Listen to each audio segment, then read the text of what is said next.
Kæru blótsmenn og konurnar þeirra og allir nýstælingar. Til að lifa vel best að búa í Hnífsdalnum, því þar sólin gulli slegin. Og það líka steinn í fjallinu sem segir manni að það sé komin hádegismatur.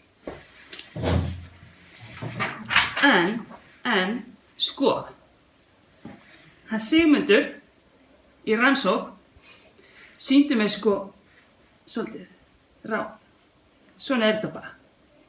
Sko, svona. Svona að búa í Víkinni, en svona að búa í dalnum. En sko, skilu, margt ber að líta yfir árinu sem burtu búið. Hundunum hefur fækkað í dalnum og það ber að syrgja.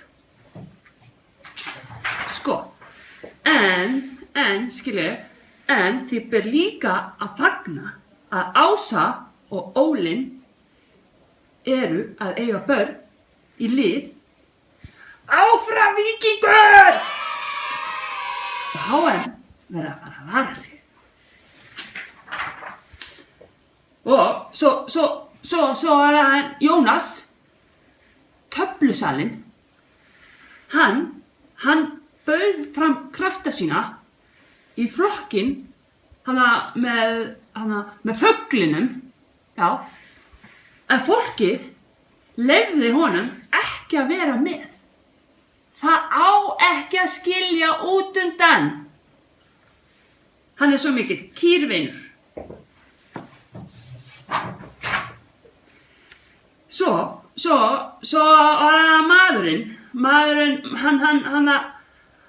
hann Bjössi, hann sem var alla bílana sína í sveitinni, hann misti pínlitla, skiljiði, skrúfu og hausinn á þýska Þjóðverjanum.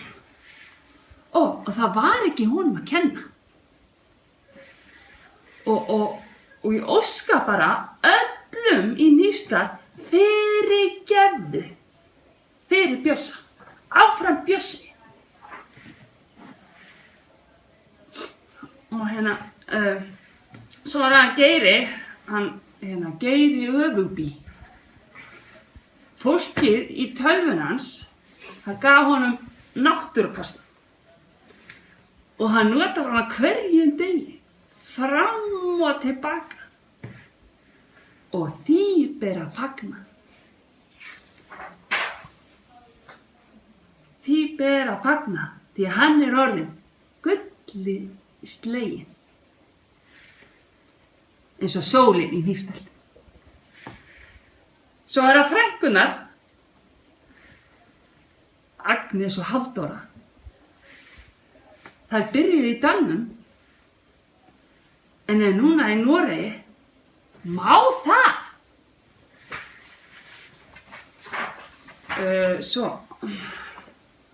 Og sko, kallakórinn, Örnir, hann með jeppasýningu tvisvar í viku á Bakkaveginn. Sko, það allt að vera í dalnum. Það svoleiðis. En sko, Gunna frænka, hún orðin kanaríusti, en ætla samt að eiga húsið sitt, hundinn og hann Pétur Pan. Áfram og kannski að koma að heimsækja þá stundum. Já, þá þetta allavega ennþá bara búið. Og núna koma kynhvatar konur með 2 kalla og leika. Og ég óska ykkur takk fyrir mig og alla Hnífsdalingana og nýbúinu þeirra.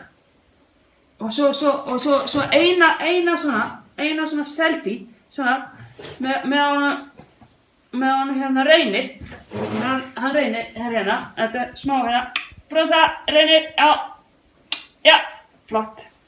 Takk fyrir mig.